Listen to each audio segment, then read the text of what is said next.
So, Berto, have you ever taken a personality test or some other kind of test in order to get hired or at your job? You know, you're applying for a job, and they in addition to interviewing you, they make you complete this personality test to see like how screwed up you are. Have you ever done that before? You know, not as part of a job interview. I've certainly done personality tests before with you even. I've submitted you to a few. Right. Subjected you to. Submitted me. Yeah. But you've done them at work as a part of like. Oh yeah, I've done that as part of training and things like that, but not as part of a job interview. Training. What do you mean training? There were classes that I took where it was how to communicate better, things like that. And then so part of the class was like, okay, you're going to take this personality test, and we're going to talk about how to work with different kinds of personalities. Okay. But you've never been tested as a part of being hired? Not that I can remember.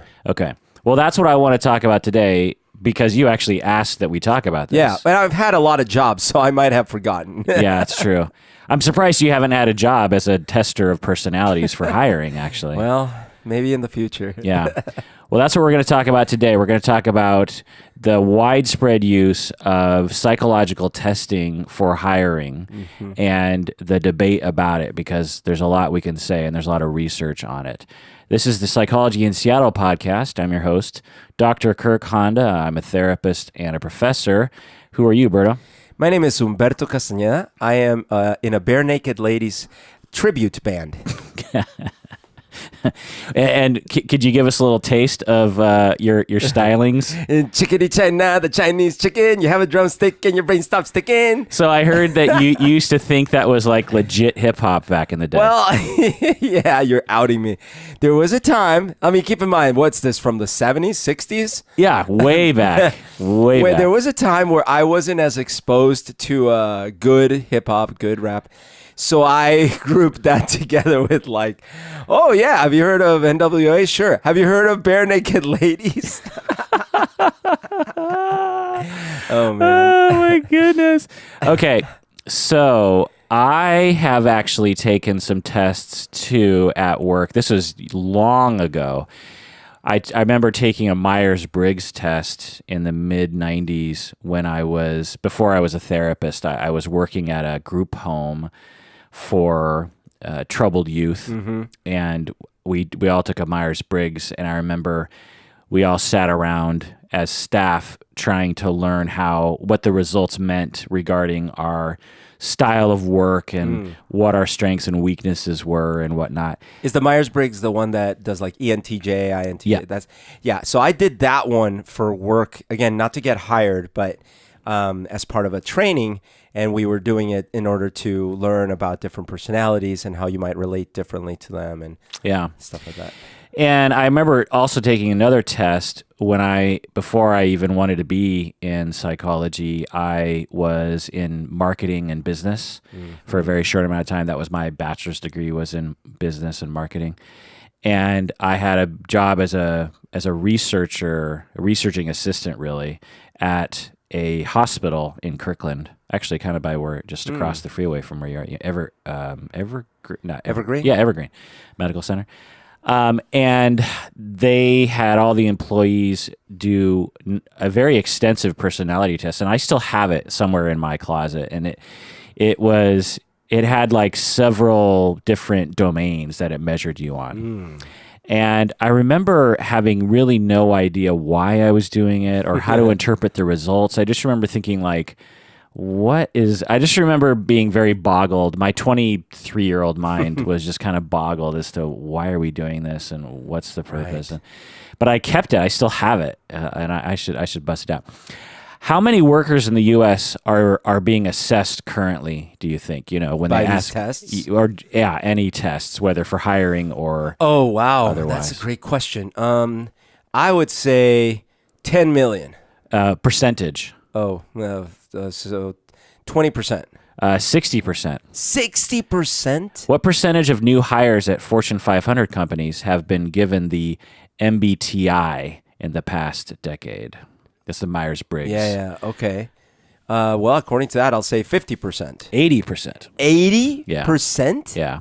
So that's new hires. So those are I mean, from the language that I was reading, it's after you have been hired, they give you the Myers-Briggs as a way of trying, again, to help you fit in better or learn your strengths and weaknesses. Wow, that's shocking. Yeah. How much money per year does this industry make? There's Myers-Briggs and there's like a ton of other kinds of assessments, and there's firms that specialize in providing these assessments for people. How much money in the United States do you think? $1 billion. Half that, $500 million Wow. a year. And how fast is it growing each year in terms of the revenue? It's growing at a rate of percentage-wise. 15%. Oh, awesome. Between 10 and 20%. Wow. I think you just nailed it there. Do you know about any laws that pertain to the use of tests in the workplace? Laws. Oh, well, yeah, you probably can't, it probably has to be anonymized, and you probably can't use results. True. Oh, you don't? Okay. It's not true. Well, you probably can't use how would it work if it was anonymized? Well, I guess what I mean is other workers probably can't just access someone's results. They can. Right? They can. They can? Yeah. I mean, it's not medically protected information. It's like your resume or when you get interviewed, when the interviewer jots notes down in terms of your responses, that's not private information. I guess you're right from a legal standpoint. I was thinking, I mean, if you're harmed by if Microsoft does some test on someone and releases it publicly and that person is harmed by that, then you can sue them. But there's it's not medical, it's not patient health information like the way it probably should be treated. Okay, well, for one thing, you probably cannot discriminate against people based on the results of the test. Well, we're going to get into that actually in terms of, what can't they discriminate? Well, isn't that the whole point? You're trying to discriminate between a good hire and a bad hire. You're trying to discriminate between someone who's going to be good for the job and someone who's not going to be good for the job. That's the whole point of the test. Ouch. Okay. Wow. So, can you definitely not segment it by race or gender? Yeah, but so the tests don't ask for that. The tests don't ask what is your gender and what is your race. But I could see an unethical company asking those additional questions and then sorting. Well, they'll know based on other kinds of things, either by face-to-face or other kinds of demographics that they ask for, or just I don't know. What if they were doing things like, okay, we're going to track how many women are different personality types compared to how many men and compared to by race? Yeah. So, yeah, but no, it's not against the law. And we'll get more into the specifics on that because it's a little shady. But is anything illegal? Well, so there's two main laws that pertain. One is that you can't discriminate against people who have disabilities. Mm-hmm. And so if someone has major depression and the test reveals that, and you don't want to hire someone who's depressed because you're worried about their job performance, then you have discriminated against them. Oh my gosh. Based on mental illness. Does that make sense? Like you can totally discriminate based on subtle differences. Yeah. But large differences are out. Well, yeah, another way of putting it is there are symptoms of depression that a lot of employers will use as indications as to whether or not someone is someone they should hire. For instance, how motivated they are. Right. How much energy they have, how productive they are. Well, if you're depressed, you're gonna have less motivation. You're gonna have less self-esteem. You're gonna have less energy. You're going to be tired a lot. You're going to miss work maybe more often than other people, and so.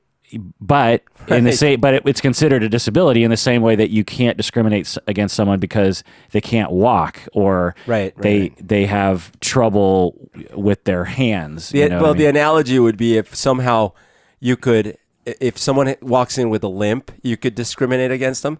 But if they walk in missing a leg, you have to hire them. Yeah.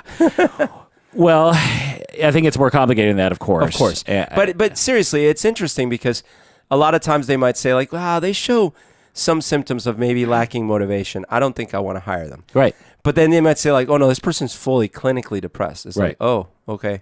We have to hire them? Right.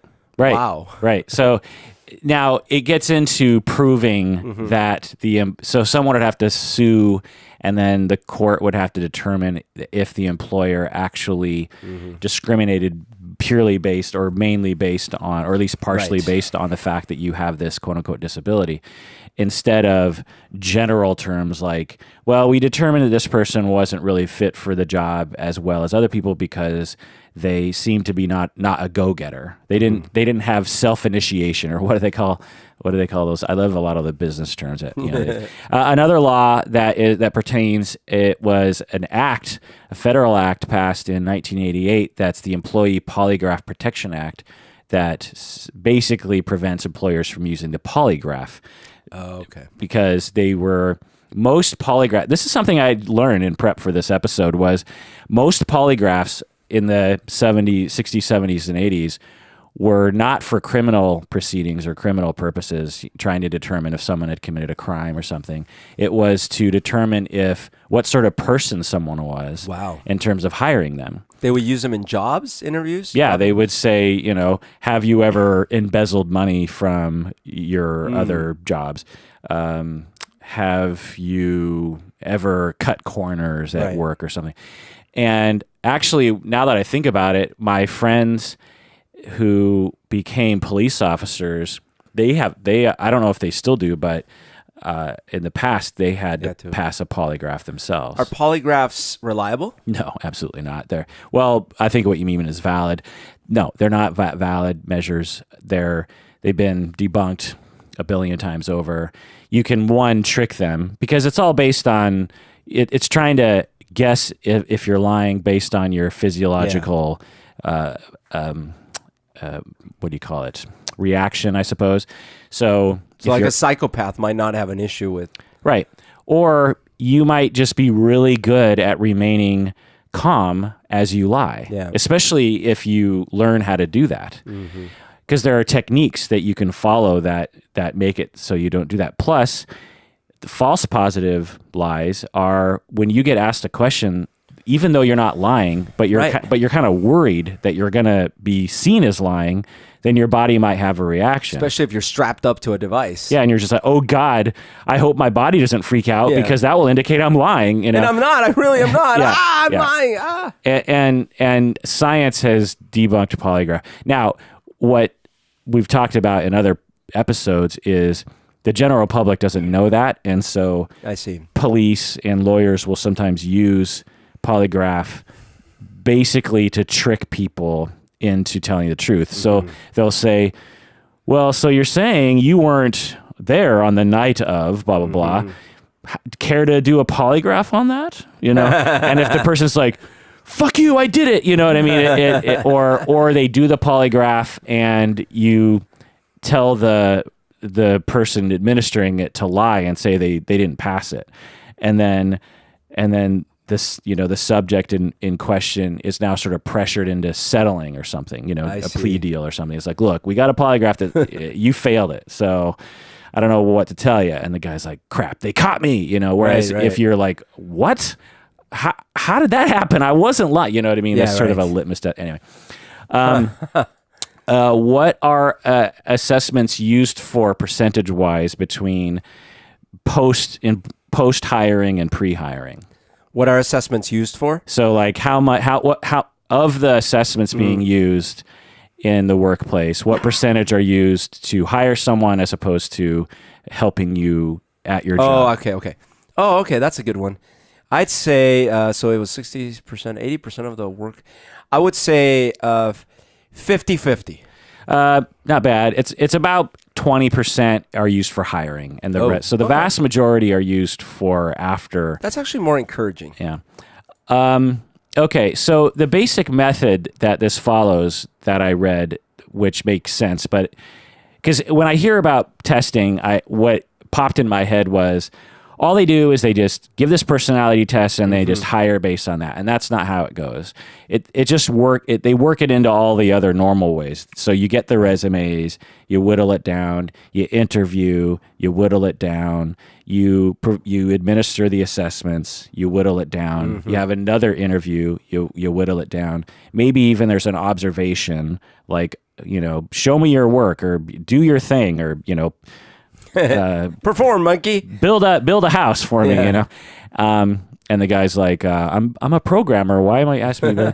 Just joking. And then once all those things are done, you consider everything. So the assessments aren't like a do or die situation. Right. It's like it's part of the bigger picture. All right. So here are some of the claims and services that I read online. I love all the business speech that they give, but here's a quote. The Hogan, it's a Hogan organization. The Hogan Archive contains case studies demonstrating ROI or return on investment across virtually every industry for nearly all job titles listed in the U.S. Department of Labor's Occupational Information Network, unquote. What's wrong with this claim? Were you listening closely? Oh, it seems biased.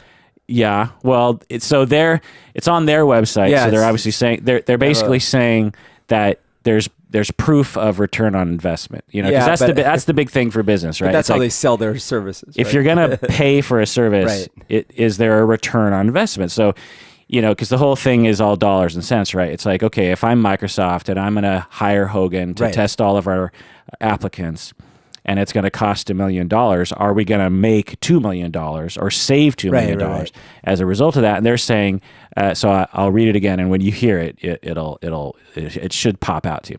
The Hogan Archive contains case studies demonstrating ROI across. Did you hear it? Yeah. What is it?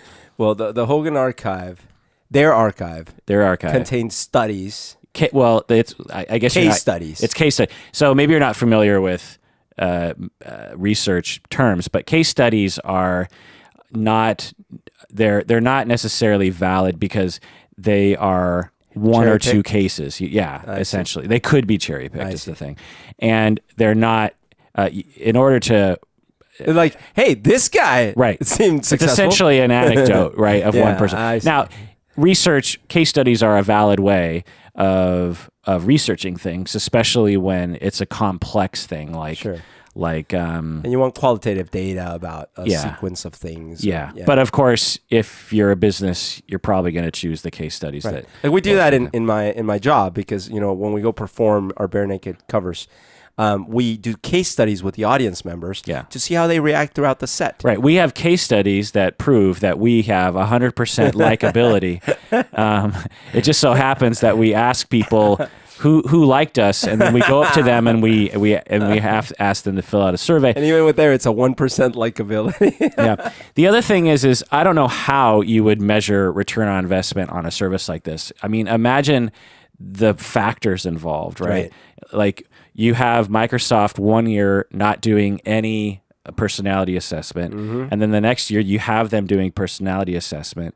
Well, across all departments, right? And then you track the individual contributions for that year from those people compared to the ones that were already there. Yeah. And not counting for cross-pollination somehow. Yeah. Or the economy. Do you know what I mean?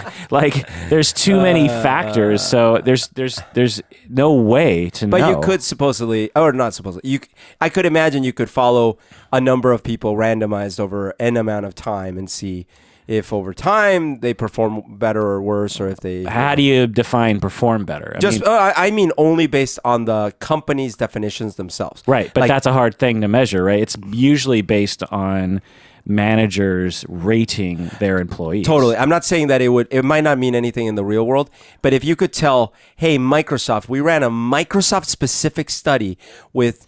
tracking 100 individuals over the last 3 years, blah, blah, blah, blah, blah, and using your ratings, these perform better on your terms. Yeah. Then Microsoft might be like, oh, that's interesting. Right, yeah. Here's another quote. Our assessments have never been legally challenged in court.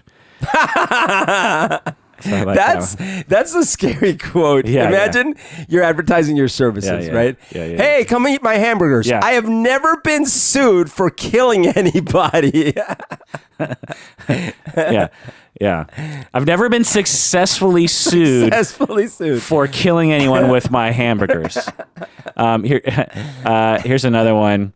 Get a clear blueprint of a candidate's key natural behaviors and talents. So... get a clear blueprint wow. of a candidate's key natural behaviors and talents. natural behaviors. That's interesting. Determine exactly how these traits fit with your open position. Exactly. Okay. Yeah. Zero in on areas where there's a mismatch, where the candidate will likely face challenges and maybe even failure. Determine realistically if weaknesses will respond to training or coaching, or if they simply must be accepted as is. Predict job performance. Evaluate career derailers. I just love career derailers. Career derailers. Identify and mitigate performance risks that can degrade leadership success, erode relationships, and damage professional reputation. Identify potential. Find and develop your organization's next generation of top talent. So there's all that, kind of business speak. I guess, like if you can imagine if they embed themselves pretty deeply in a vertical and they really know what that vertical is all about, what historically is successful, what kind of people, blah, blah, blah. And then they follow that for a while. You could imagine them having some good data, but broadly speaking, it seems intractable. Well, right. So that's the science is if, for instance, Microsoft, you identify exemplary employees. And you'd have to go even deeper. Like we're going to be looking at developers and maybe even a specific type of developer. Right. So because every job requires different set of skills, maybe. Right. But you take all of your employees and you identify the best ones, which is an arbitrary thing. It's like who evaluates that? Again, it's probably usually managers, and it's probably people that they just sort of like better, Yeah.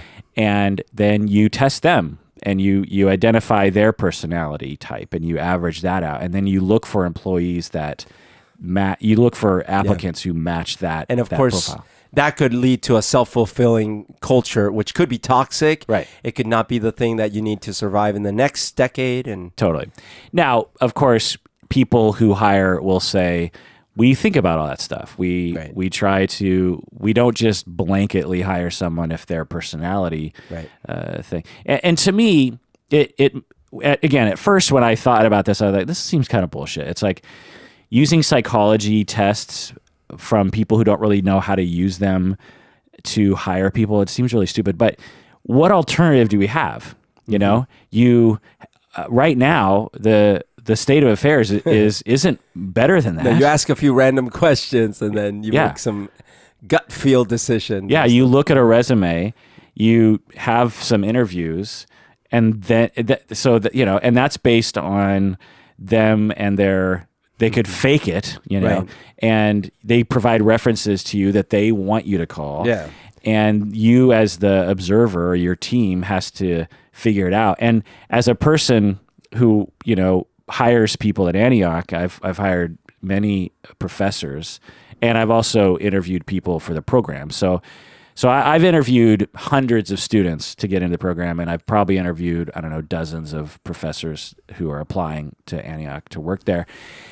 And I can tell you that it is so hard to figure this stuff out. I have hired, this is long ago, 20 years ago or something. I hired someone, I was on a committee that ended up hiring someone that was awful. That was like one of the worst coworkers I've ever worked with. And everyone agreed. And to this day, there are people who like hate me or not hate me, but they're like, Kirk, weren't you on that person's hiring committee? And I'm like, God damn it. But that person seemed perfect. Yeah. Their resume was stellar. They interviewed so well. They said everything just right, but their real personality, it doesn't come out. And what if we had a personality test? I wonder if that would have helped. Interesting. I don't know. I mean, it might, but there's still so much. I have worked with people in different jobs. I've worked with people that have severe vertical like personality weirdnesses. When you say vertical, what are you meaning by that? I mean, like pick one category and go deep on that. Oh. And so like, examples would be someone who really does not do well in groups, someone who cannot speak up, cannot speak their mind, stuff like that, right? Or the other extreme, someone who cannot be quiet or cannot sort of self-regulate, right?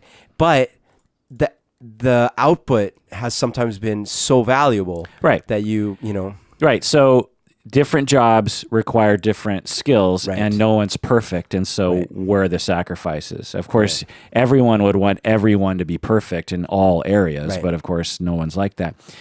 And actually, what I ended up resorting to was something that Paul David, my predecessor, did, and I followed his lead, was that I would always hire people that I knew or that I knew who knew them. Yeah. Of the instructors, we hired in the CFT program in the last year something like 5 or 6 people, and all of them I know either personally very well or I know someone who knows them very well, and I grilled them. I was just like, so, do you recommend that person? Oh yeah, she is the best.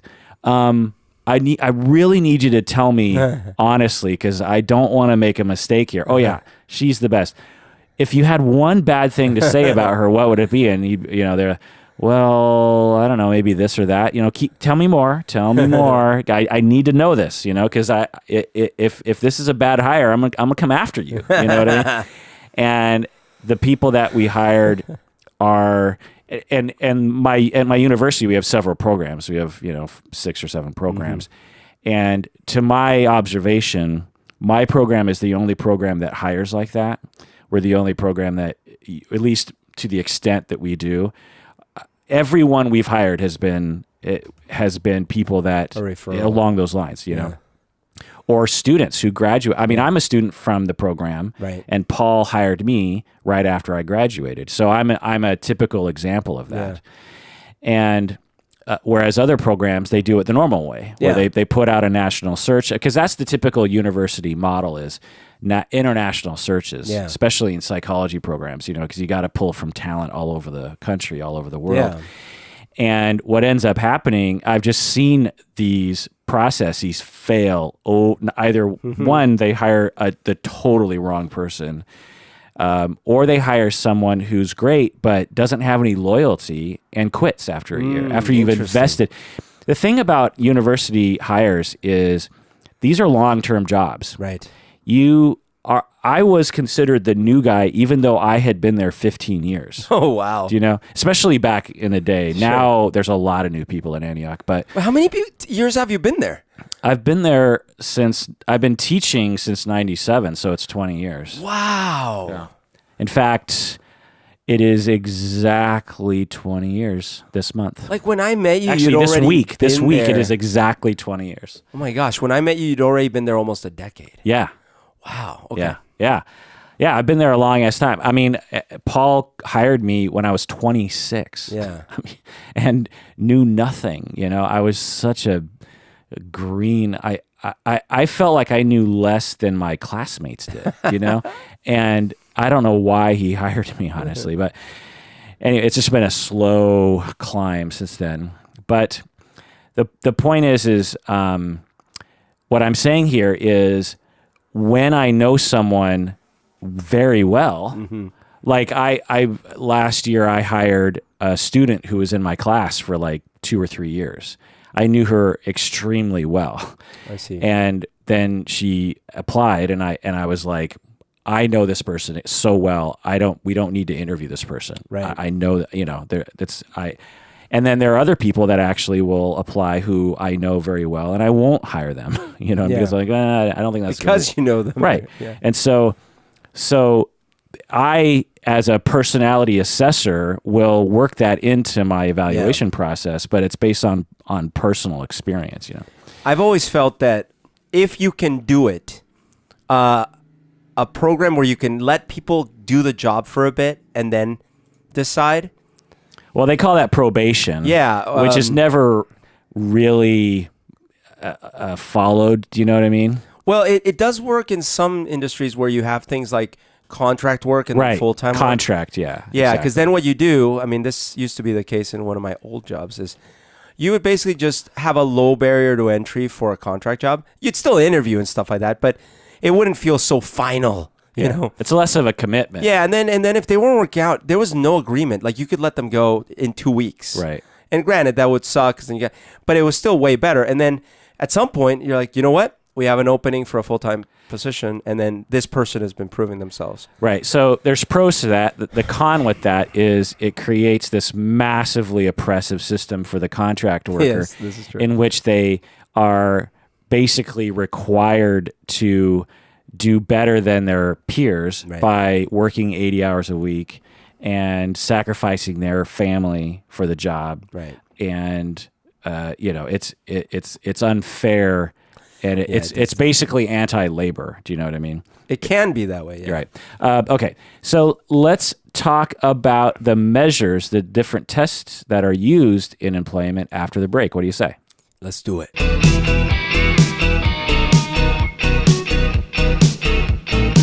All right, we're back from the break. If you haven't become a patron of the podcast, do so now by going to patreon.com. We always love it when people become patrons of the podcast. When you become a patron, you get access to all of our deep dives into various different things, our secret episodes, of which probably we do about every week. There's probably a patron-only episode, maybe every other week. Okay, let's get into the measures. So there are 4 different kinds of measures that are used. Can you identify those different categories of psychological tests that are used? Emotional intelligence. Yeah. I mean, that's, well, is it more granular than that? Or no, it's bigger than that. Oh, it's bigger than that. Okay. Well, maybe, well, in a sense, I don't know. Okay. So interpersonal relationships, or like how you get along with others. Yeah. And then, so those 2 that you just said, we're going to put under what we call personality tests. Oh, I see. So those are all under the umbrella of personality testing. Oh, okay. So intelligence testing? Yeah. So cognitive abilities, number 2. Okay. So there's personalities, there's cognitive. There is maybe adjustment, or like, that's personality. Is that still personality? Maybe how you deal with stress. Is that still personality? Yeah, it's still personality. What is the left? Well, there's components of personality that maybe you're thinking are not categories among themselves, but the other 2 categories are, they call them integrity tests, which are to see how honest you are and how likely you are to embezzle from the company, essentially. I see. And the other one are clinical measures of psychopathology, which are sometimes are sometimes I could see that under the personality umbrella, but we're going to bust those out in their own category. So let's talk about personality measures first. There are many different ones that are used. The caliper profile, there's a California measure, the PAI, Gallup Strengths Finder. That one is trying to find your strengths instead of deficits. Emotional intelligence tests, as you indicated. The Myers-Briggs.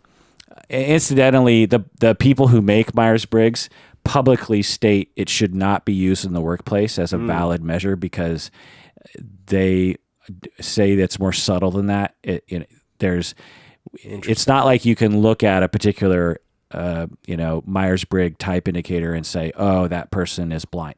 It's not that simple as what they're saying. Well, I'm an ENTJ, aren't I? Are you? I think I was an ENTJ. I'm whatever the teacher is. I just remember when you look at the different labels, I'm the teacher. But anyway, which I don't know, is like narcissistic and know-it-all-y. I don't know. And the 16 personality factor questionnaire, big 5 sort of things. So things like questions on tests like this are simple things. Like, when I find myself in a boring situation, I usually tune out and daydream. What? True or false? When a bit of tact or convincing is needed to get people moving, I'm usually the one who does it. Right. That kind of thing.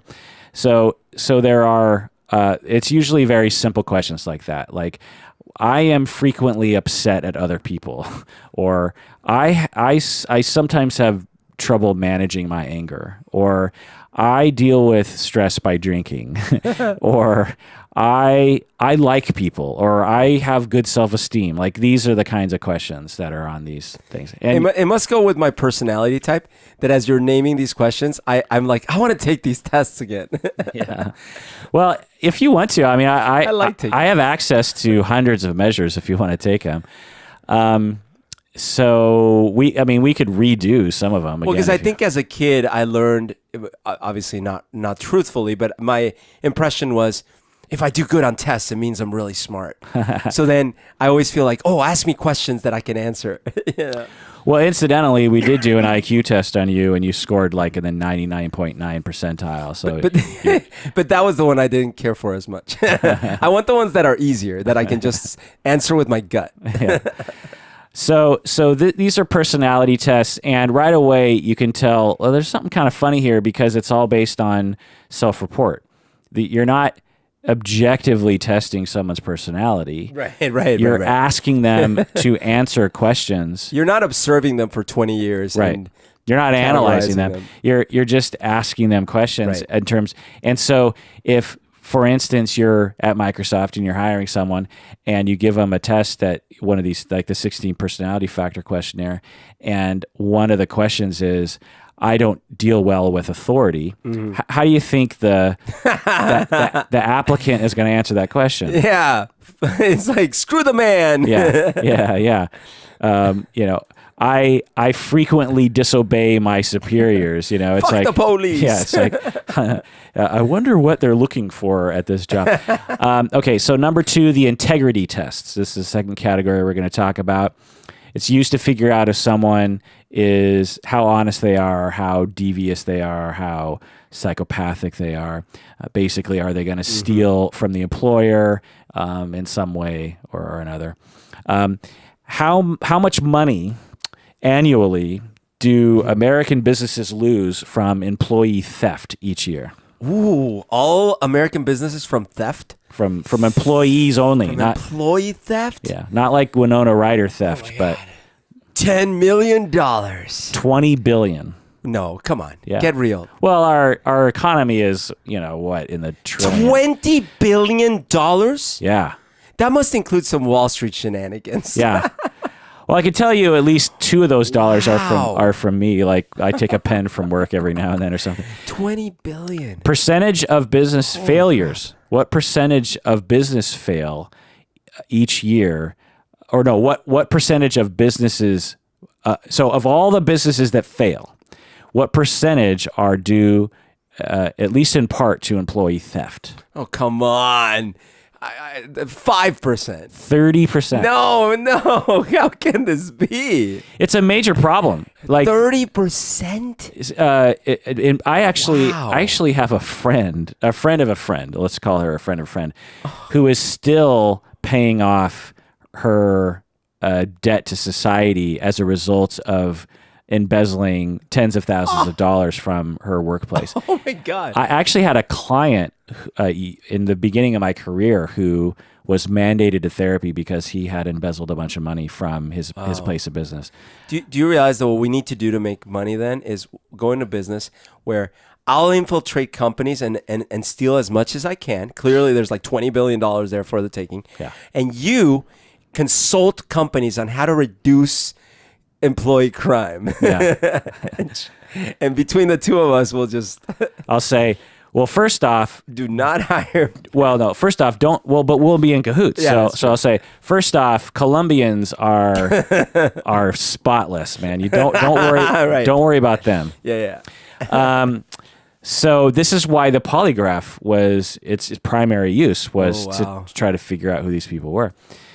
Common tests are the London House PSI, the Employee Attitude Inventory EAI, the Reed Report, the Stanley Survey, and I like this one, the Trustworthiness Attitude Survey. Very direct. Examples, again, this is all self-report of questions. Will everyone steal at work if the conditions are right? Oh, interesting. What would you say to that, yes or no? Well, yes. I would say no, but I could see why someone would say yes because they think it's just a matter of the conditions. Yeah. Right.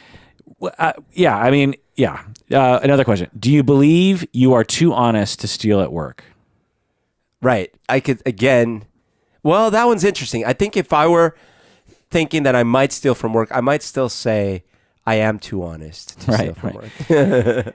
Another question. Do you think it is humanly possible for the average person to be completely honest on the job? Right. Okay. These are I can now see how they do this, because I was sitting here thinking, like, what questions are they going to ask? But these general ones, they'll say, oh, well, I mean, if you generalize, well, sure, no one's really honest. Yeah. And then they can get you there. Right. It's like, aha. Right.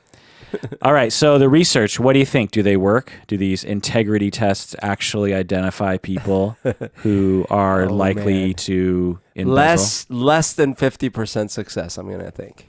Well, so you're saying they do work to some extent, but not. I'm going to give it like a 40% success rate. Okay. It's hard to put it in a percentile, Sure.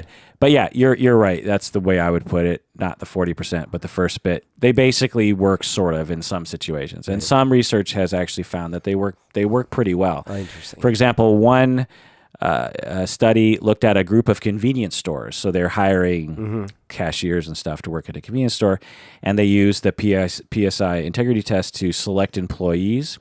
And guess what reduction in inventory shrinkage due to theft? So they know exactly in a 7-Eleven, they know generally every month how much inventory they've lost due to shrinkage. They don't know if it's from the employee or from customers. Right. So how much did when they actually started using this test to hire people, what reduction in theft, the disappearance of their percentage-wise, did they experience at this convenience store? All right, 20% reduction. 50%. 50? Wow. Yeah. See, that's not bad. No. That's a survey you want to implement. Right. Now, 20% would have been. Now, that's, maybe a place where there's a fair amount of theft, right? Because I'm trying to think at Antioch with my job, I'm trying to figure out like how or what I would steal. Yeah, paper and pens, right? Yeah, like I there's nothing that they have that I want, you know what I mean, or that anyone wants, other than like papers and pens, which can't be that expensive. And at other places, like if you work in an IT or like a computer place, you'd literally have to steal the computers, like extra monitors, extra, because it's not like you have a whole bunch of. Unless you have, maybe if it's a place that has free drinks and free food, I suppose you could be loading your car every night with that. Yeah. Other studies show similar results, maybe not quite as dramatic, but similar results. And so there is some utility to using integrity tests. Number 3, we have clinical measures that identify psychopathology, like the MMPI-2, the Minnesota Multiphasic Personality Inventory, 2nd edition that I had. Yeah. Yeah. Didn't I come out like borderline psychopathy? No, it revealed. I can't remember the exact personality type it revealed. You had a couple peaks, but none of them. I don't think any of them were in the pathology range. Yeah.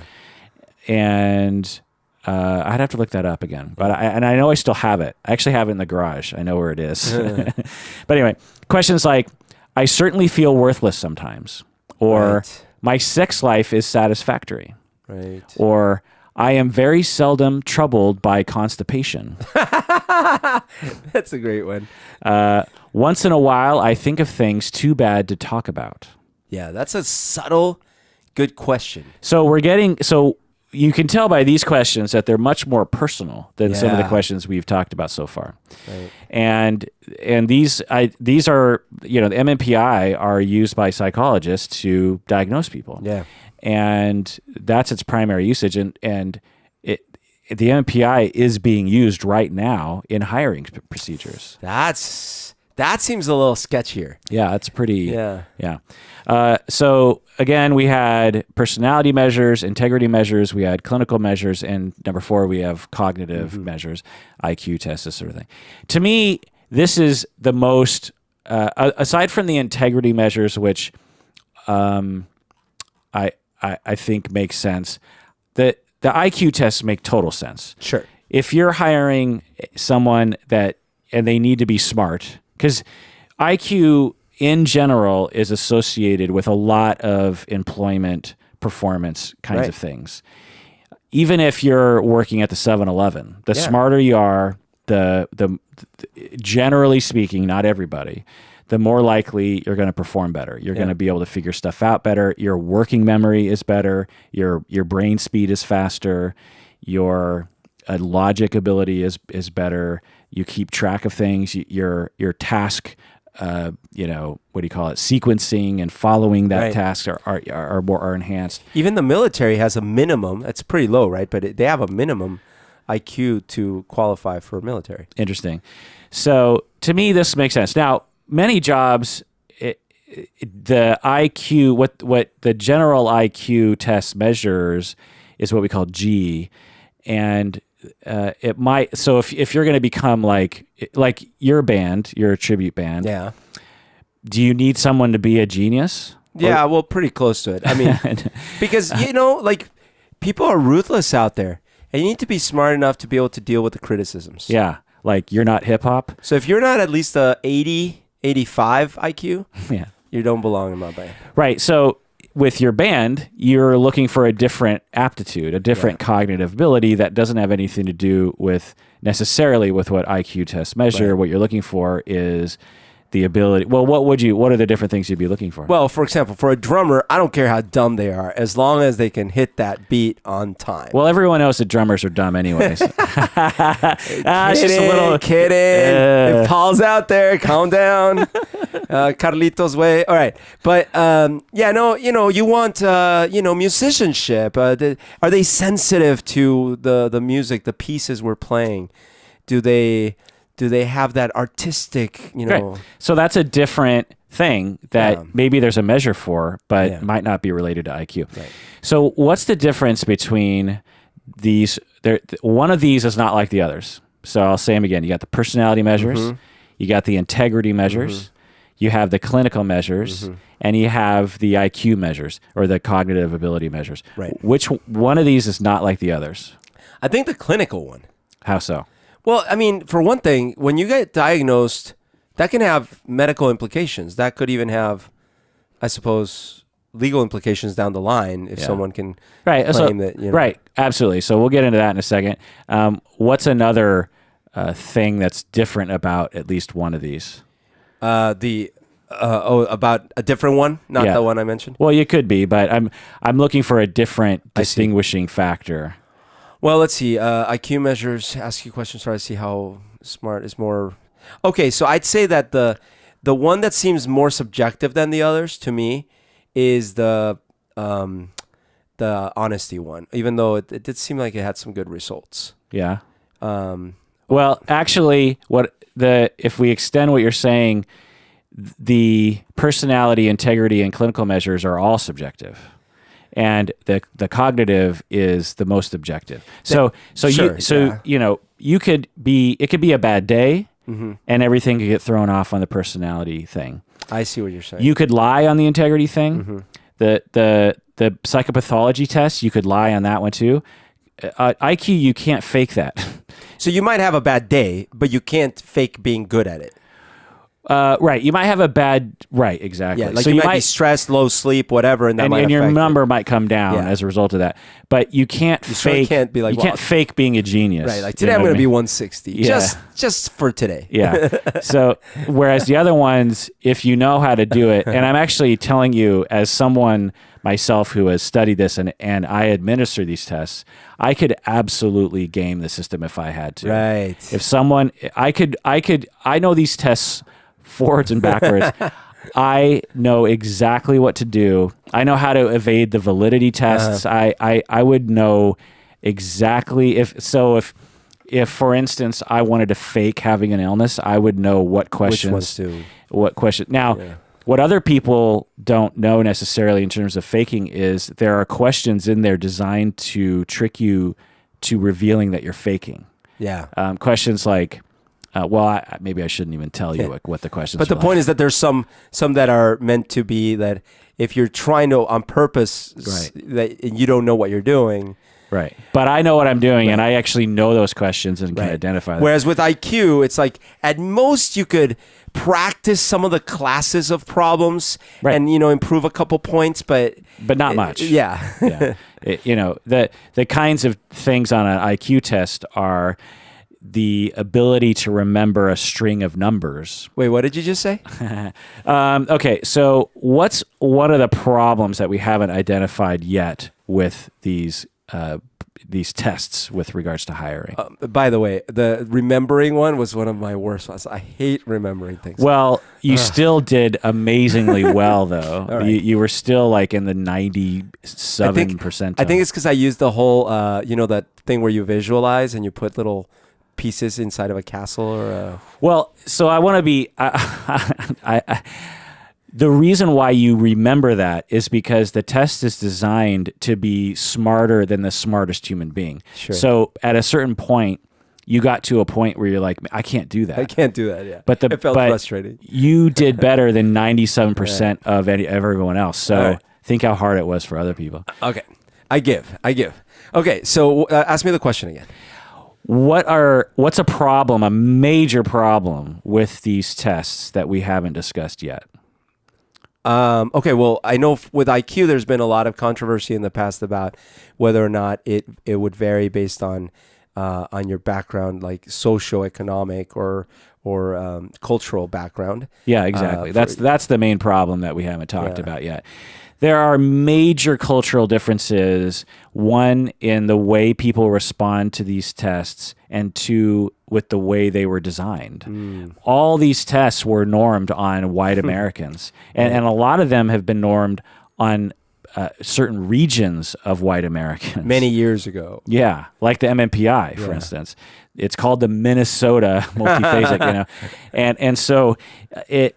And when they study this sort of thing, for instance, the IQ test, even though you have, say, an African-American person who is just as smart as someone else, they will score sometimes 10 points on average lower than their counterpart because the questions are basically the questions assume that you understand certain things baseline.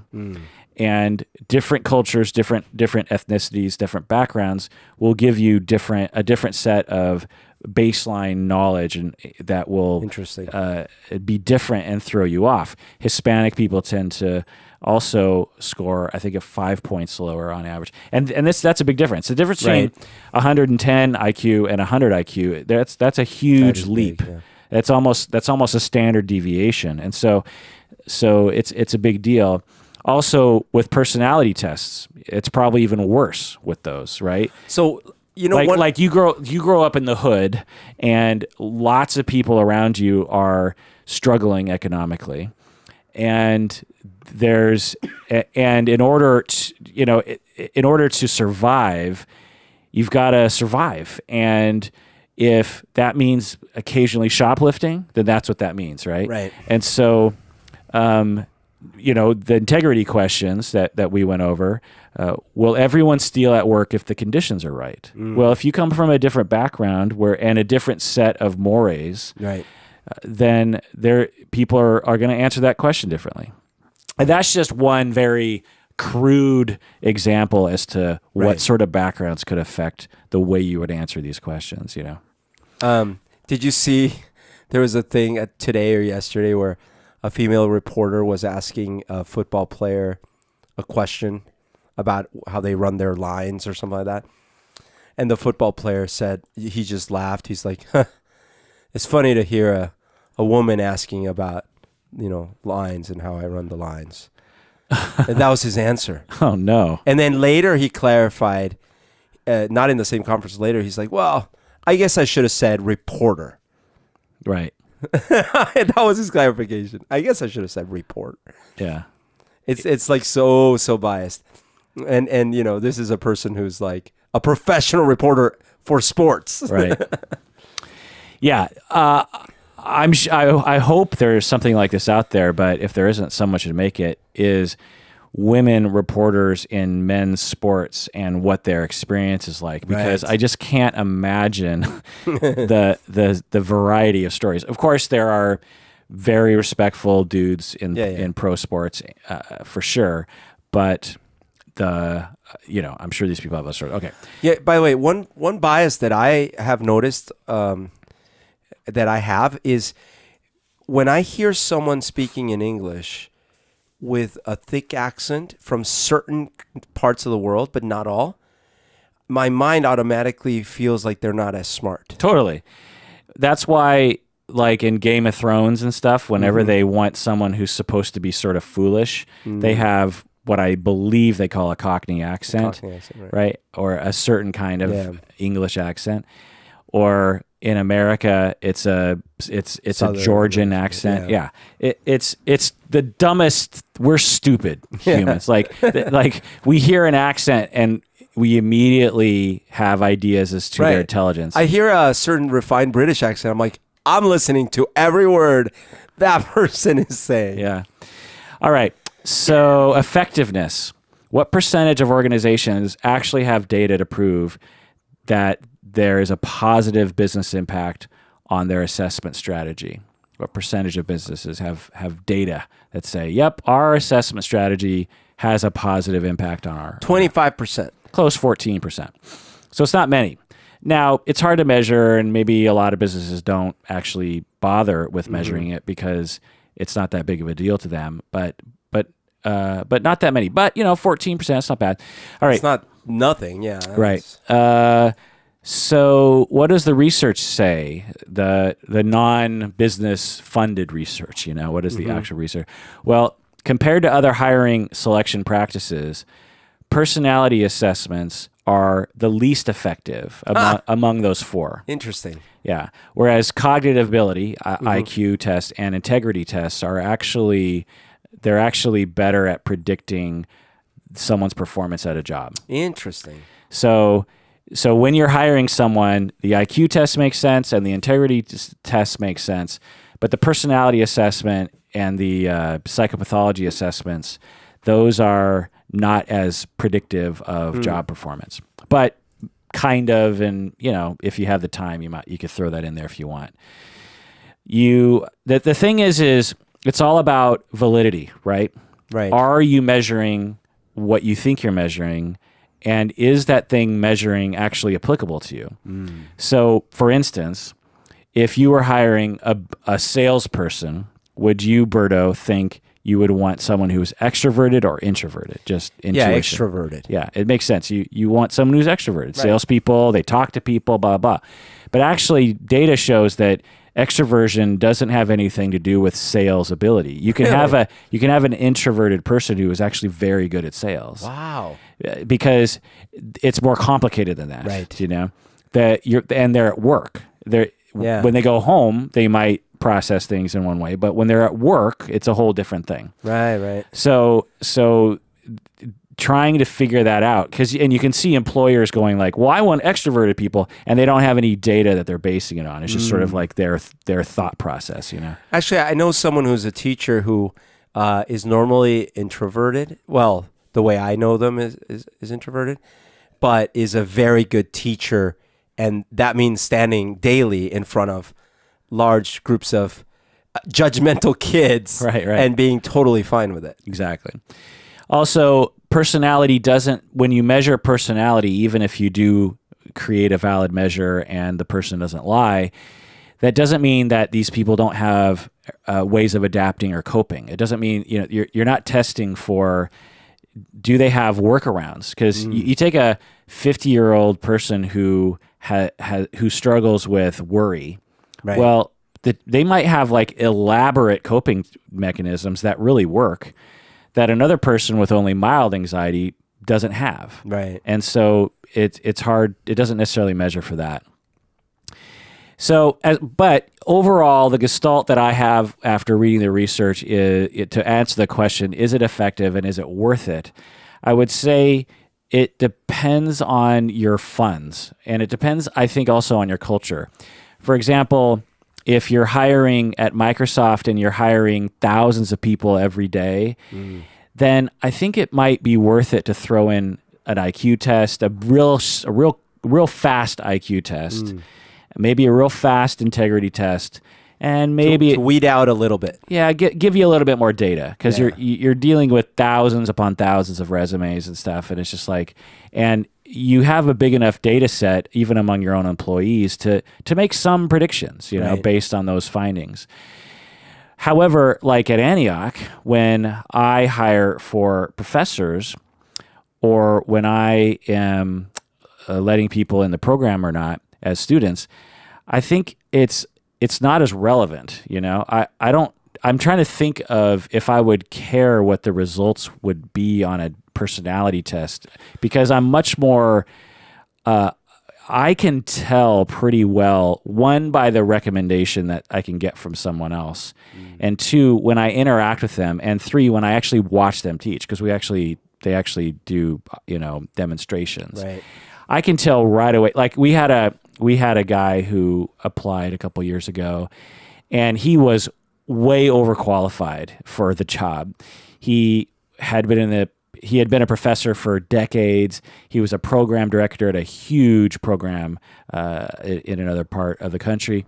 And when we looked at him on resume, we're just like, I think he's hiring down to this position, Right. Like he should be running the program, not working for it, But then we watched him actually teach, and my God, it was awful. Oh no. I mean, I was like, what are you talking about? I mean, I sat there for an hour and a half, just sort of, he was speaking English, but I had no idea what he was talking about. Wow. And I knew what he was trying to get at, but I was like, that is the most convoluted. I don't even know if you understand what you're talking about, and right away I was like, probably like 15 minutes in, I'm like, this guy, no freaking way. Interesting. Like maybe he's a great administrator and a great program director, but based on the resume, it sounded. But he's a terrible teacher. Yeah. So anyway, okay. So,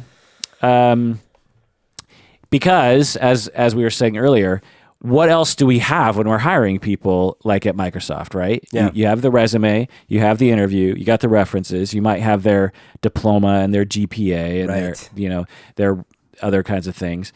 And you're already kind of shooting in the dark. Yeah. And so why not illuminate it a little bit more with a little bit more data? What's funny is Microsoft and a lot of companies like that used to do sort of the equivalent of an ad hoc improv mini IQ test, because they would ask these kind of puzzle questions, these mental challenges, right? Yeah. But then they got away from that because, well, I don't know the exact reasoning, but it seemed like what it was doing is it was finding them smart people, or at least smart people in some narrow sense, but not necessarily people that could do the work they wanted them to do. So it was too narrow. It was too narrow of a right. So, focus. Or maybe what we could say is they were putting too much weight on that measure and not enough weight on observing their actual work. Yeah. Right. All right. Let's take a break. And when we get back, let's talk about how to lie on these tests.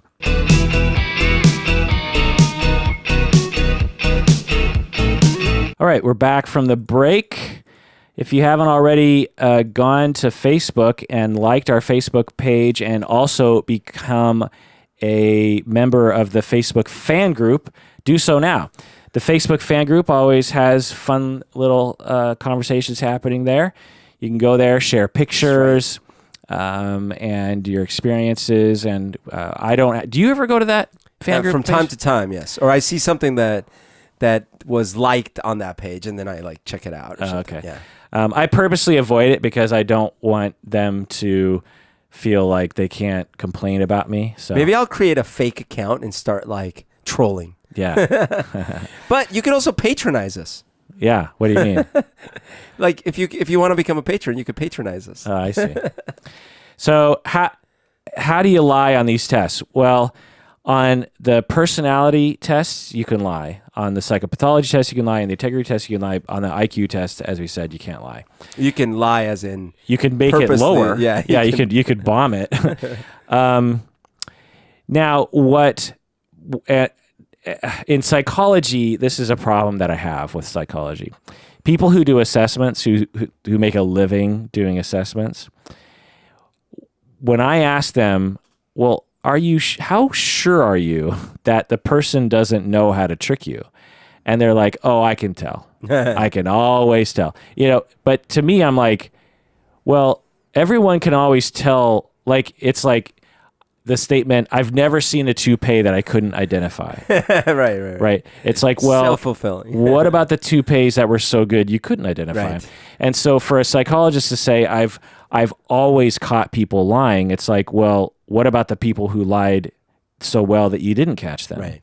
And it's what I'm saying is anecdotally, the psychologists who specialize in assessments that I've talked to, they are biased. They're either arrogant, in my opinion, about their abilities and the ability of their measures to detect lies, or they're so afraid of the notion that someone could lie to them that they go into denial about it. Right. Because their entire business is based on the ability to objectively measure things and to objectively report on things and to tell the court, nope, I assessed him and he has schizophrenia. I've assessed him and he was insane at the time of the crime, and there's no gray, it's black and white. Right. He was insane at the time of the crime, and here are my data. It's the world of forensics, and particularly forensics in courts, but also just general assessments is such that it ends up breeding that kind of attitude. And as someone who chose not to go into that field because I don't particularly care for the day-to-day work of it, I don't have that need to delude myself. Right. And I'm here to tell you that when you actually look at these tests, especially when you become educated on how to use them, you're like, if someone was smart enough, they could probably game it, especially if they knew someone who, like me, right? If they came to me and said, Kirk, how do I trick this? I'd be like, it's pretty easy. Here's how you do it. Yeah. I could reveal the tips in probably 2 sentences right now that would give anyone a pretty good chance to actually trick a test. And because it's not complicated. Yeah. But because the ways in which they test to see if you're lying, they're not super complicated. Right. Psychologists do not have a special ability to read people's minds. Oh, they don't? If we did, crime and criminal proceedings would be, 3% the length, right? Humans, if they want to lie, then and they're good at it, it's hard to detect. So there's that. There's also websites and services that teach you how to trick these tests. Because, so you have a whole industry testing people for hires. And then, of course, another industry pops up that says how to trick that. How to trick. It can't be illegal, right? It's just like, it's just helping you with your prospects, right? So what advice do you think they give on these websites? Well, let's see. For the personality one, they probably tell you to try to not answer with extremes, try to answer down the middle of the road. Yeah. What you would expect a vanilla person to say. Right. So they say that, but they also said something interesting. They said you should read the company website and read their social media posts to figure out, and maybe the job description, and maybe even talk to someone at the company to kind of figure out what the culture is. Oh, that's a good point, especially for personality. Right. Not so much for the theft one or the honesty one. You could generally think like, well, listen, right. Just in general, be a Boy Scout. Right. But I think this is good advice anyway. In fact, I tell people this when a lot of students come to me asking me for advice about how to get an internship or how to get hired. And among many things that I tell them, one of the things I tell them is go to the website, maybe even talk to someone who works there and figure out what kind of culture they have there. Yeah. Is it a very interactive culture, or is it a more work on your own kind of culture? Is it a small business where everyone knows each other, or is it a big business where What's the mission statement? What kinds of things are they getting involved in? What do they care about? What's the identity of that agency? So when they ask you questions, you can say things, if the identity of a particular agency is to give back to the local community, marginalized, and they identify like LGBTQ people and poor people or something. And when you are interviewed, you could say, well, I'm passionate about helping marginalized community. I mean, you're not lying. You're just sort of highlighting a particular thing that you have guessed that maybe they will mark down on their rating sheet. Oh, this person fits with our culture. Like you probably don't want to be quoting Gordon Gekko during your interview. Unless it's that sort of thing. A Wall Street interview. Yeah. And so when you take the test, that could influence things, right? So if you figure out it's like, oh, this place is very energetic, there's a lot of extroverts. And so when you're taking the tests, I like to talk to people a lot. And if you're sort of borderline, you say, well, I'll say yes to that, Okay. Now, what does the research say about lying? Any ideas about what the research might say about lying on these personality tests? About how to do it, or about how to? I don't know. Any findings that you could imagine that I might have in front of me? Okay, well, I mean, I would imagine that people quite often lie when taking these tests in categories where it might make them look bad. Right. Because they even if they're told like, look, we're not gonna, they might still feel like, oh, someone's gonna read this and. Totally. Imagine you're applying for a job at Microsoft, and one of the questions is, I lose my temper all the time. Right. I mean, just imagine what would go through a person's mind to say, yep, I lose my temper lots. What kind of fucking question is this? I don't lose my fucking temper. Now, what the research actually says is that people are actually honest, usually, even when it hurts them on these tests. Really? There's something about the human need to be congruent that causes people to potentially shoot themselves in the foot when they're answering the questions like this. Did I ever tell you about my very first job interview ever? What? Okay, so I was in high school, and a friend of mine worked at Old Country Buffet. In fact, it's our mutual friend, Ron. In Tacoma? In Tacoma. And he was like, and I was like, man, I need a job. I need a job for the summer. And he's like, oh, just interview here. Anyone. He's like, anyone can get hired. You just need a pulse. It's fine. So I go and I'm like, sweet. So I get my interview and they're asking me the questions. And tell us about, maybe a flaw that you might have or something. Oh, God. And I'm like, can you imagine? Young Berto. I'm like, well, sometimes I really procrastinate and it tends to be really an issue because like I'll wait till the last second on Sunday and I won't have been doing my homework and then I get like really, and I start basically like going to therapy with this interviewer and like just, it's horrible, but I'm not realizing, I'm not self-aware enough to know that I'm just basically digging a 6-foot hole. And eventually, they're like, well, thank you very much. Obviously, I don't get a call back. And I told my friend about it, and he's like, why did you just keep your dumb mouth shut next time? You say something like, I care too much or something like that. Right. It's really hard for people to lie is something. I mean, people will maybe edge things in a particular direction, but for the most part, the research shows that people are often honest on these kinds of tests. And what about how to prevent people from lying? What are two techniques that you can do as you're administering the test that can stop people from lying? Well, one would be actually to make them feel like it's a safe environment. Okay. So I don't know exactly, but maybe verbiage, either written or told to them before, with lots of caveats about how this is not going to be used to hold it against you or whatever. Okay. Like just make them feel like it's safe. You could just, that might be one thing. The other one might be, well, certainly in the way that the questions are ordered and things like that. If you make it so that it's not so obvious, like here's all the bad ones, but rather it's like they're interspersed, so it kind of throws you off a rhythm. Okay.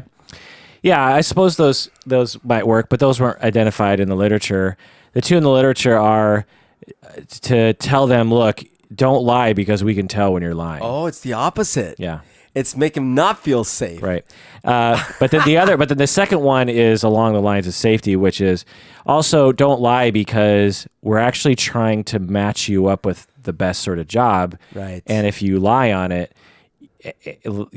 for example, if you think we're looking for an extrovert and you're introverted and you end up answering in all these extroverted ways, you're going to get a very extroverted job and you're going to hate it. Right. And everyone's going to hate you. So don't do that to yourself. Like fill it out normally because we're trying to actually figure out where the best fit is for you. That makes sense. Yeah.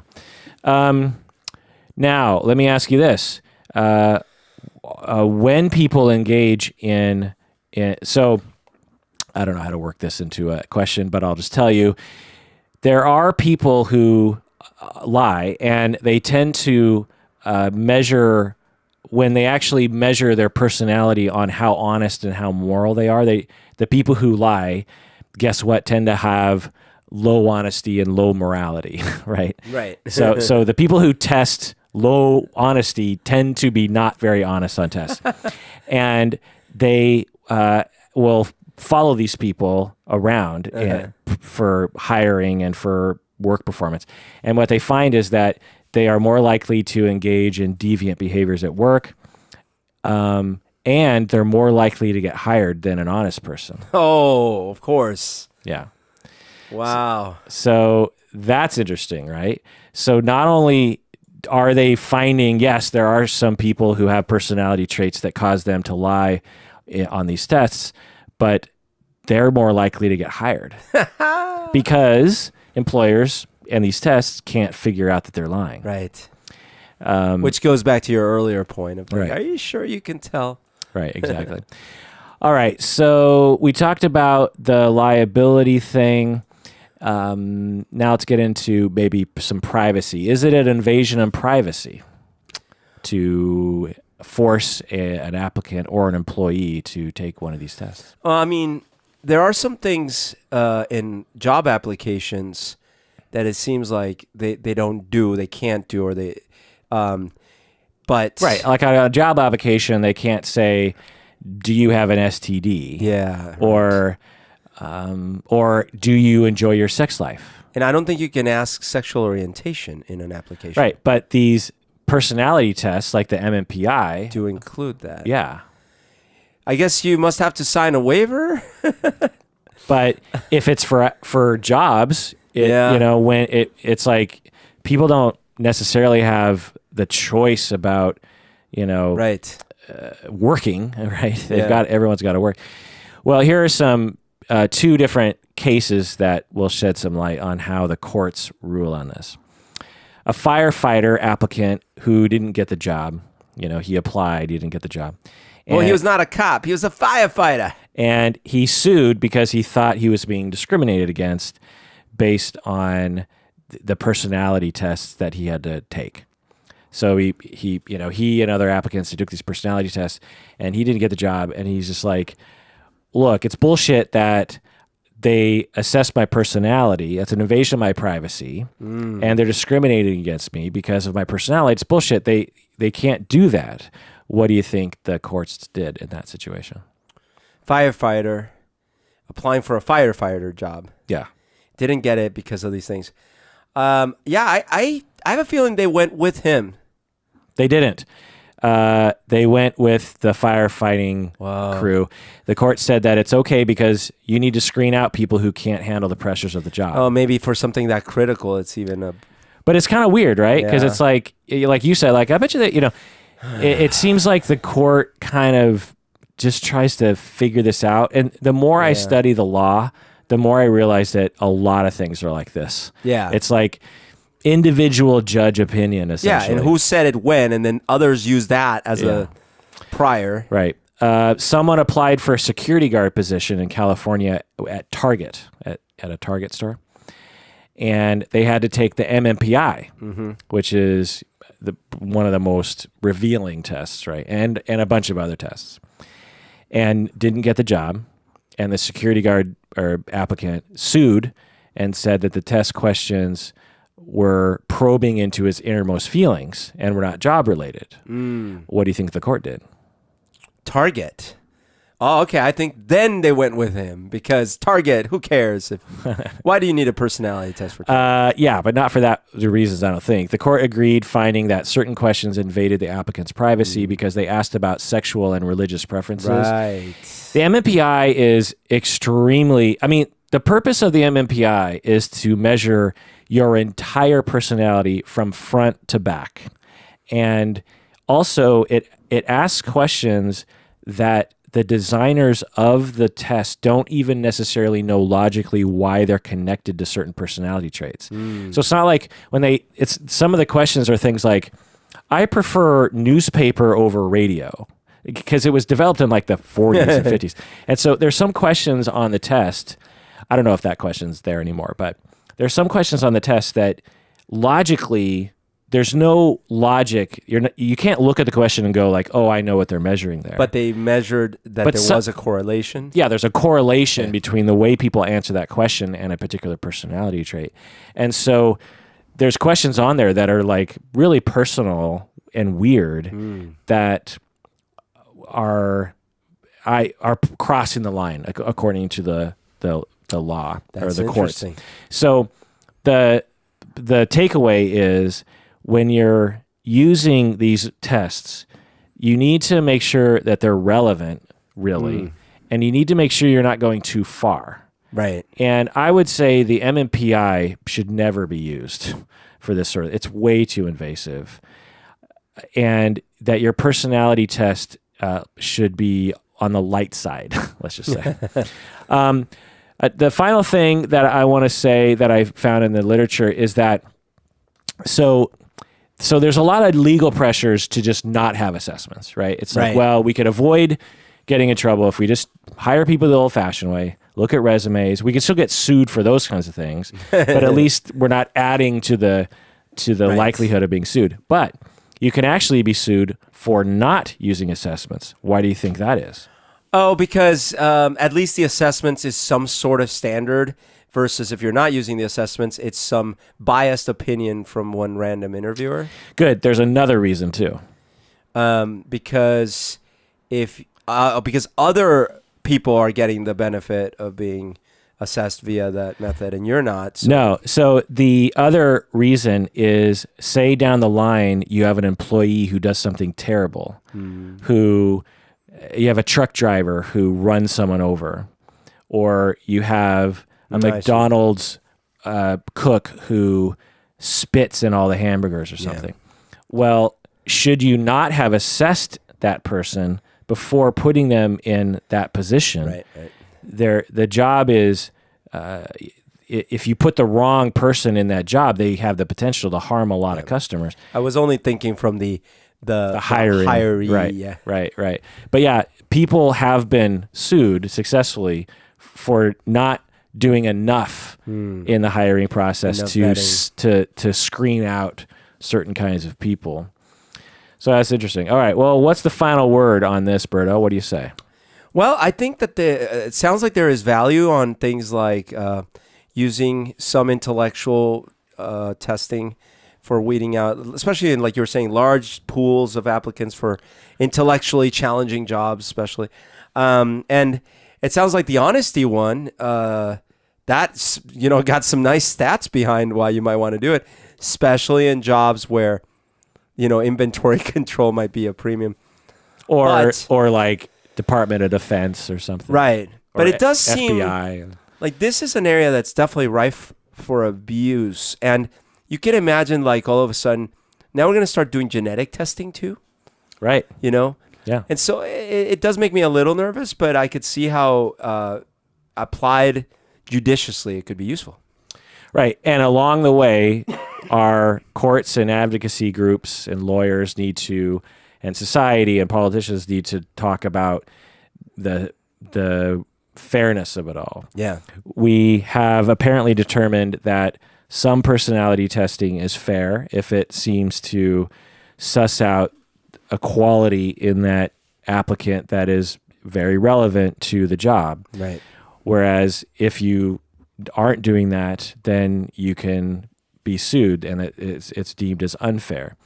What I'll say is, before doing a deep dive on this, I was very skeptical of it, because I'm generally skeptical of personality tests anyway, because after studying it, again, the people who do this as a business are kind of, they're incentivized to really prop it up as this really wonderful science. Sure. And in my opinion, it just isn't that great. Mm-hmm. Even the MMPI, which is supposed to be like the best, other people would argue with that, it's sort of, I don't know. Some things are, I think, relevant at times, like the Big Five. When you measure people on the Big Five, mm-hmm. we all know those: openness to experience, conscientiousness, extroversion, agreeableness, neuroticism. I think that is interesting and probably a valid measure for the most part. But when you start getting into like, is this person going to be a good developer at Microsoft? Yeah. Or is this person going to be a good firefighter, for that matter? I just don't know if personality tests can play a role in that.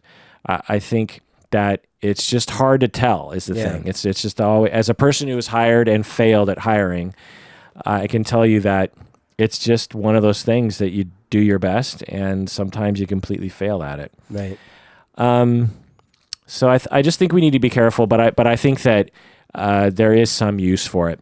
As you said, the integrity test seems pretty low key. Yeah. You're just asking, in general, what's your attitudes about theft and about telling the truth and all that kind of stuff. I think... it's, for example, if you can imagine Steve Jobs taking these, sure, he'd probably score very well on the IQ one. But the integrity test... if he was being honest, well, unless he was lying, which he probably would have been, right? And there's things like that. Also, I just watched a documentary about Ferris Bueller's Day Off. Yeah. And that by itself is interesting, but they were talking a lot about John Hughes specifically. And like a typical artist, he's also not a well-rounded individual. So he would start projects and be super excited and very creative, and then he really would have a hard time following through and finishing them. He would be very, very late on deadlines. He would be, micromanage his actors, like all these kind of, have personality outbursts. But then he put out all this great creative output. So it's really hard to know who can do what. Right. So if a movie house was hiring their next writer-director and they measured those kinds of traits, like follow-through, right, cantankerism, right, they wouldn't hire him. Right. And they would pass up on all those great movies. Right. Did he do Uncle Buck? One of my, Planes, Trains, and Automobiles. Chris Huber, his favorite movie is Uncle Buck. Uncle Buck. Yeah. But Breakfast Club, Pretty in Pink. He did Home Alone 2, though. Okay. Meaning Home Alone and Home Alone 2 and Home Alone 3. Right. So the integrity test makes sense, and the cognitive ability test makes sense for particular jobs, I think. The clinical measures, I don't think, should ever be used in a setting outside of psychotherapy and forensics. And the personality tests, since research shows that they're pretty poor predictors of job performance, I think should be used sparingly and with a lot of caution. Yeah. All right. Well, that does it for that episode of Psychology in Seattle. Thanks for joining us out there. Please take care of yourself because you deserve it.